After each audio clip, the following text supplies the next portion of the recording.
Dans ce tutoriel, je vais vous expliquer un nouvel outil dans Photoshop CC 2019 qui est l'outil Image. Alors c'est un outil très intéressant, ça fait 2 jours que j'y travaille dessus là, et j'ai trouvé plein d'astuces. Alors je vais essayer de vous en faire profiter.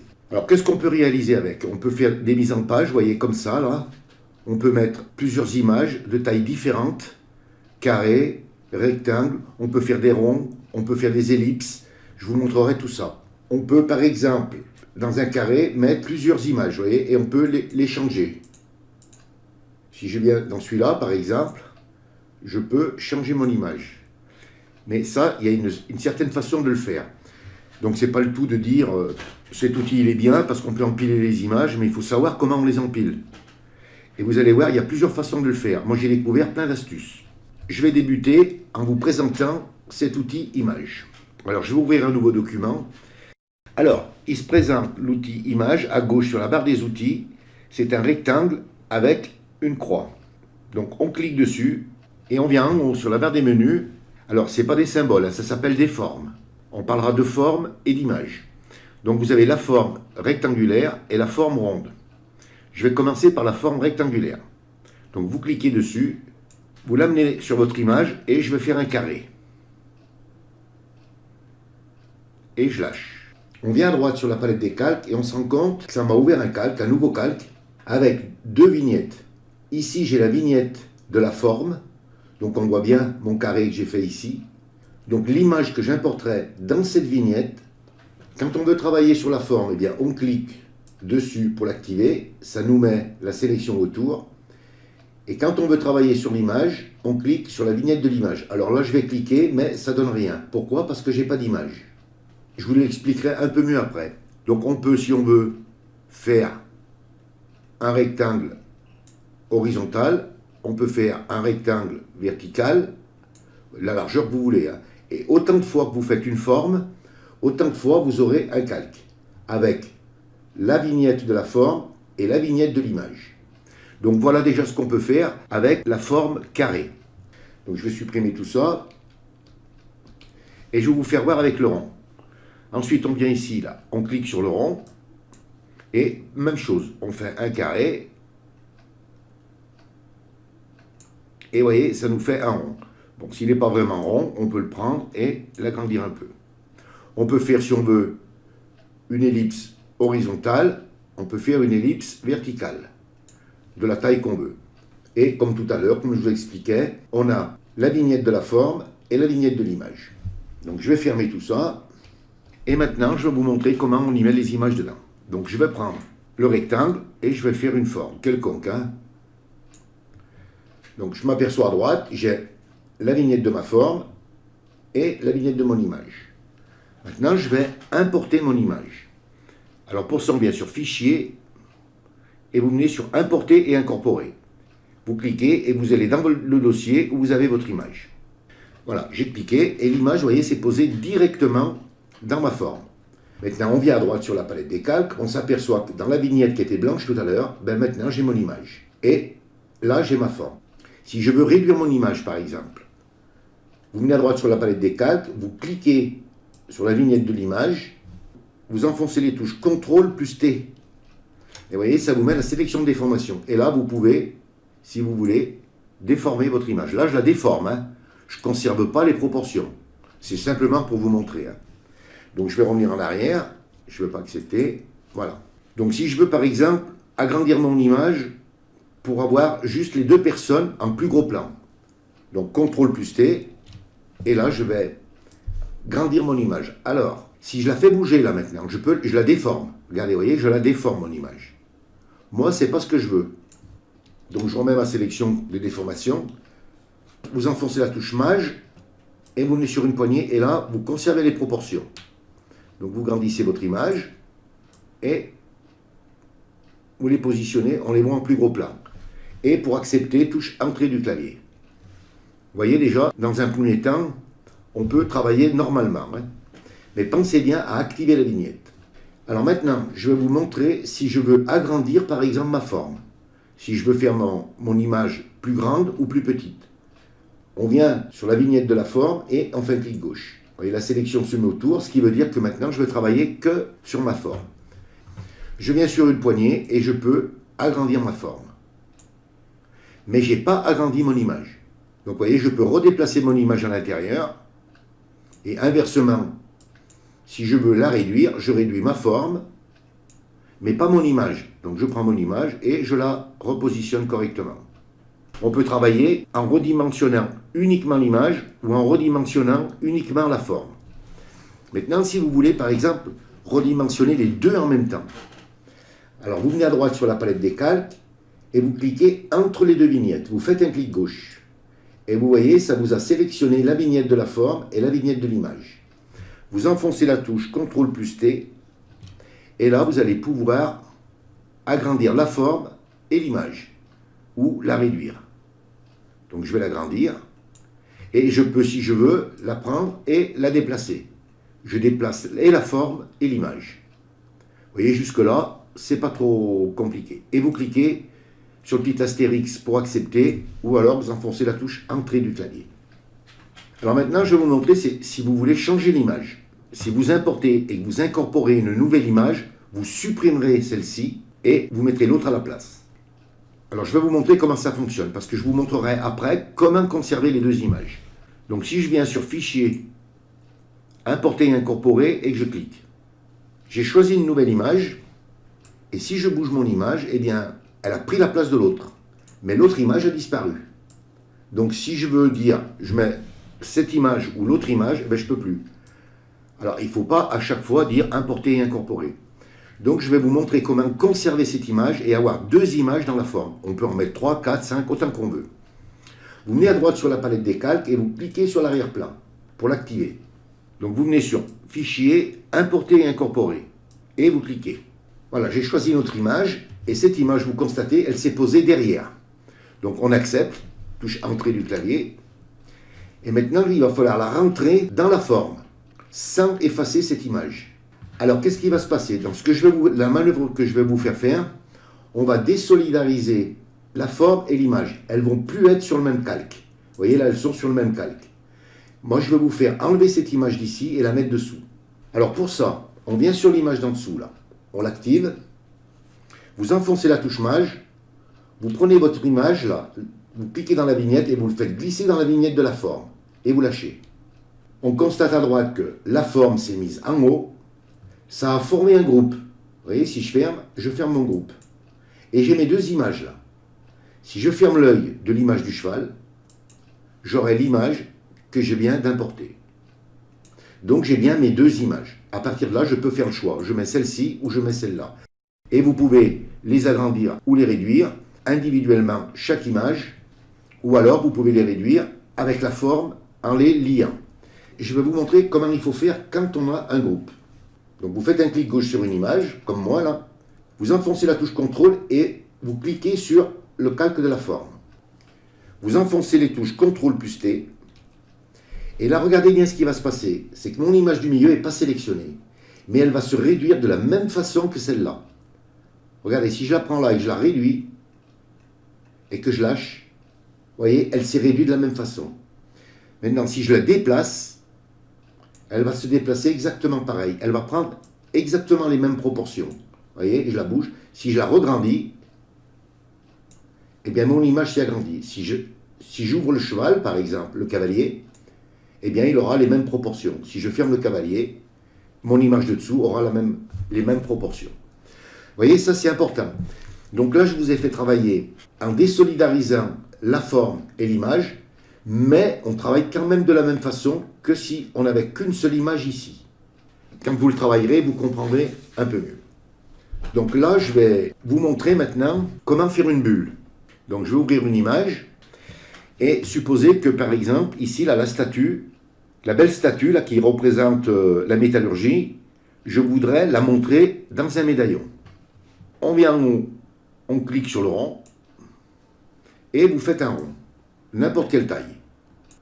Maintenant, on vient sur le calque d'en dessous, sur le calque de l'image, et vous le déverrouillez, et vous l'activez. Donc, on va détourer cette partie-là, et je vais vous montrer comment la mettre dans le médaillon.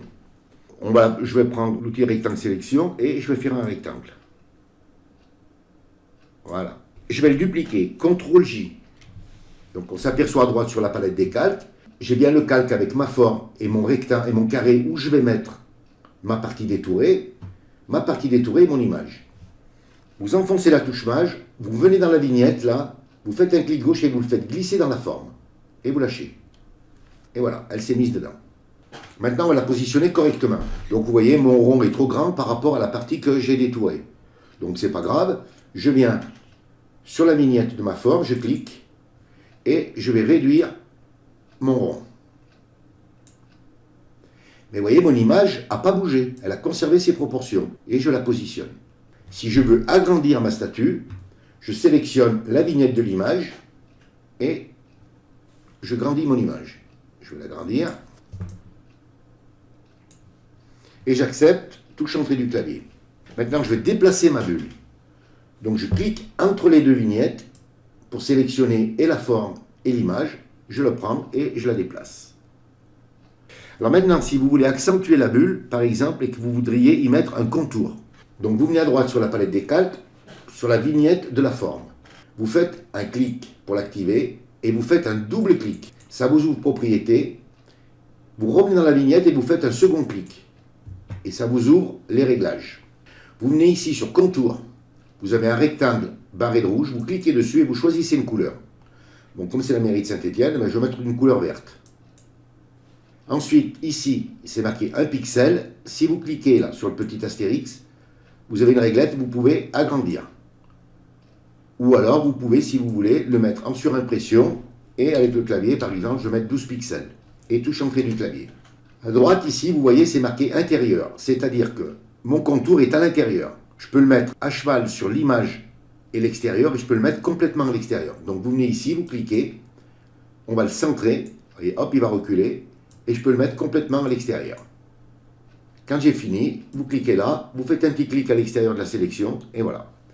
Si vous voulez rebouger votre bulle ou la redimensionner, eh bien, vous cliquez entre les deux, vous pouvez la bouger avec son contour, CTRL plus T, et vous pouvez la réduire.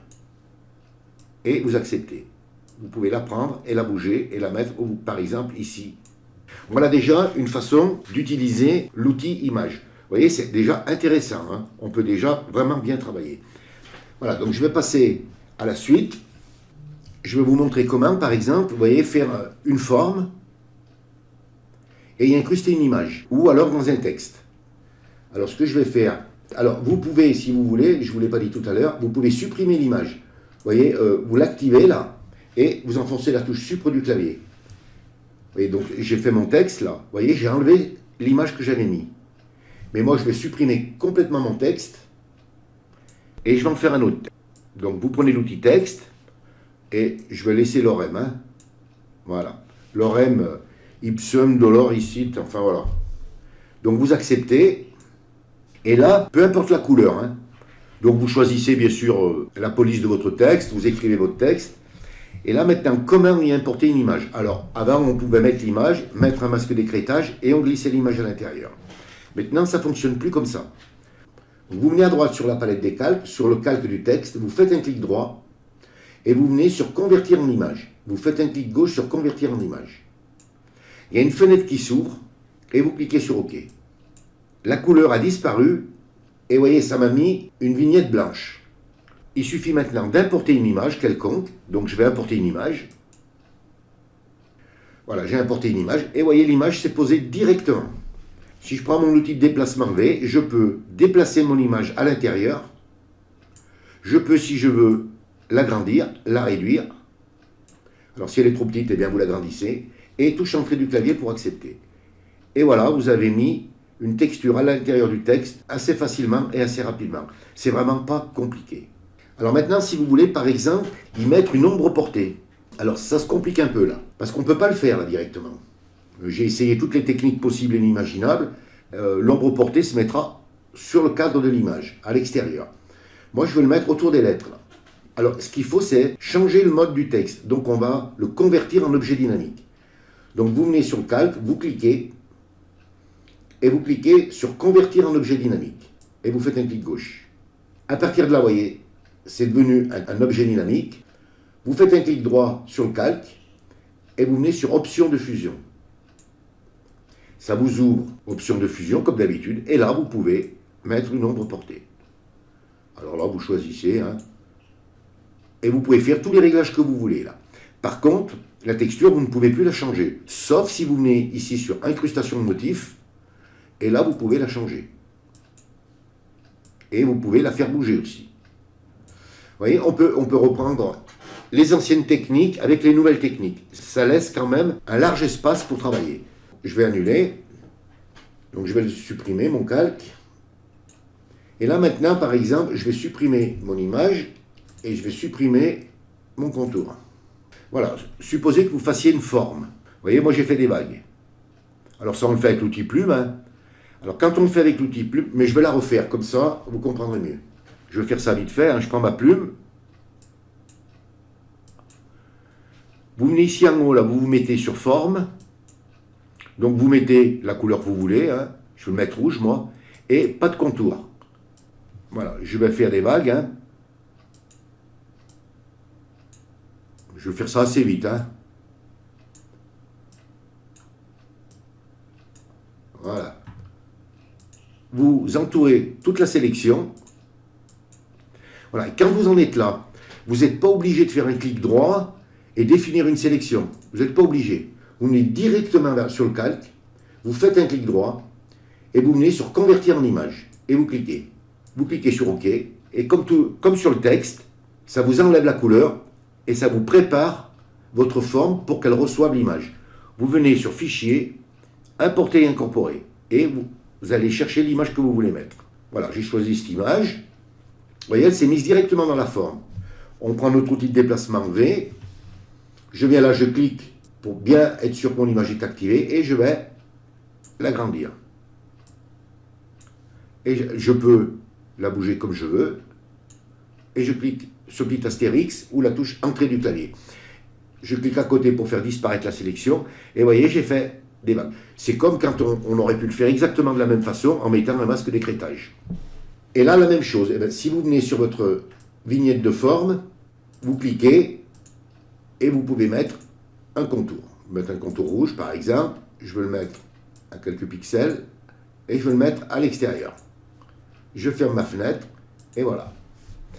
Alors, si ça apparaît là, moi, ça m'est arrivé que ça apparaissait tout le tour. Eh bien, on vient à droite sur la palette des calques, on clique sur la vignette de la forme et on agrandit légèrement notre forme et, voyez, et ça disparaît. Vous voyez, si je la réduis, par exemple, je vais voir apparaître la forme. Voyez, et je l'agrandis un peu pour la faire disparaître. Et je clique à côté pour tout fermer. Et voilà. Voilà. Maintenant, je vais vous montrer comment mettre plusieurs images dans une vignette. Pas de la façon que je vous ai montré. Je vais vous montrer une autre façon. On va créer un PSD et on va mettre un PSD à la place. Et on choisira l'image qu'on voudra, mais ça sera écrit. Alors je vais vous montrer. Donc ce que vous faites, vous ouvrez une première image, vous ouvrez, hein, vous venez sur Fichier et Ouvrir. Et ensuite vous importez le nombre d'images que vous voulez. Donc comme moi, admettons que vous ayez 4 images. Vous venez à droite sur la palette des calques et vous fermez les yeux des 3 images qui sont en dessous et vous gardez que l'image du haut active. Vous venez ici sur la barre des menus, sur Fenêtre, vous cliquez et vous venez sur Composition de calque et vous cliquez. Alors ça vous ouvre une fenêtre. Alors bon, moi je les ai déjà enregistrés. Hein. Donc vous cliquez sur le petit carré avec le coin replié et ça va vous ouvrir une fenêtre. Alors je vais les renommer. Moi. Donc là je vais l'appeler, le premier je vais l'appeler arbre. Donc vous les nommez, vous nommez le premier calque, vous touchez rien d'autre là, et vous cliquez sur OK. Vous venez à droite sur la palette des calques, vous ouvrez l'œil du calque d'en dessous, vous l'activez, et vous fermez l'œil du calque du dessus. Vous venez sur le petit carré avec le coin replié, vous cliquez, et là par exemple on va marquer mer, mer plus arbre, mer et arbre. Et vous cliquez sur OK. Vous venez à droite, vous fermez l'œil, vous venez en dessous, vous ouvrez l'œil et vous activez le calque. Vous venez sur le petit carré avec le coin replié, vous cliquez. Et là, je veux marquer route. Route ligne jaune, je peux mettre. Oui, je les renomme parce que je les avais déjà nommés. Je donne d'autres noms. Vous cliquez sur OK et vous faites pareil. Vous revenez là, vous fermez l'œil vous ouvrez l'œil du coucher de soleil, vous activez le calque, vous venez sur le petit carré, vous cliquez, et là je vais marquer soleil. Et touche entrée du clavier. Vous réouvrez vos 4 images, là vous cliquez sur le petit œil pour les activer, et là maintenant on va l'enregistrer en PSD. Alors pour ça, vous venez sur Fichier, c'est normal, comme d'habitude, enregistrer sous. Donc moi, je l'ai déjà ici, je vais marquer 4 images bis. Donc vous le mettez bien dans le dossier où vous voulez le mettre, et vous cliquez sur Enregistrer. Donc j'ouvre le document où je voulais mettre mes images, et par exemple, je veux les mettre ici, là. Donc je clique pour activer le calque, et vous voyez, ça l'a activé là. Alors, si vous voulez, vous pouvez cliquer sur l'image, sur la vignette de l'image, et supprimer l'image. Vous voyez, elle n'y est plus l'image. De toute façon, elle sera quand même supprimée. Vous venez sur la vignette de la forme, et vous cliquez, et vous faites un double clic. Vous venez ici, là, sur Image incrustée, et vous cliquez. Et vous venez sur Placer à partir du disque local, Incorporer, et vous cliquez. Ça vous ouvre le dossier où vous avez mis votre PSD. Et donc, moi j'ai ici 4 images bis. Vous cliquez et vous venez sur Importer. Et regardez, l'image s'est posée ici. Maintenant, si je veux la changer, mon image, vous venez ici sur Ne pas appliquer la composition de calque. Vous cliquez. Et vous retrouvez, ben regardez, tout ce que j'ai nommé. Moi. Alors, montagne, c'est ce qui est. Arbre, j'ai l'arbre. Et ainsi de suite. La route. Et le coucher de soleil. J'avais marqué soleil, puisque ça c'est le même PSD que j'ai fait. Vous voyez, c'est quand même assez intéressant. On peut mettre donc l'image qu'on veut. Par exemple, je mets l'arbre, mais là de la même façon. Si vous voulez, par exemple, l'agrandir, bien, vous cliquez dessus, vous venez à droite sur la palette des calques, vous cliquez bien sur la vignette de l'image, vous enfoncez la touche CTRL plus T, et là, vous allez pouvoir l'agrandir ou le réduire. Donc, vous acceptez, et si je change mon arbre, eh bien, j'aurai de la même façon, eh bien, redimensionner mes autres images. Et comme ça, vous pouvez dire, bon, ben, je ne sais pas quoi mettre comme image, eh bien, vous pouvez faire le choix et dire, bon, ben, finalement, je mets celle-là. Vous voyez, c'est quand même relativement intéressant. Eh bien, voilà, il ne vous reste plus qu'à vous mettre au travail, approfondir un tout petit peu plus ce que je viens de vous montrer, et puis ne vous prenez pas la tête, allez doucement, et puis vous verrez, vous allez vite le prendre en main, c'est assez facile, hein. En une journée, j'ai trouvé tout ça. Ce tutoriel est terminé, si vous avez aimé, vous cliquez sur j'aime, si vous avez des questions, n'hésitez pas à me les poser, abonnez-vous à ma chaîne, je vous dis au revoir, merci, et à bientôt pour un nouveau tuto.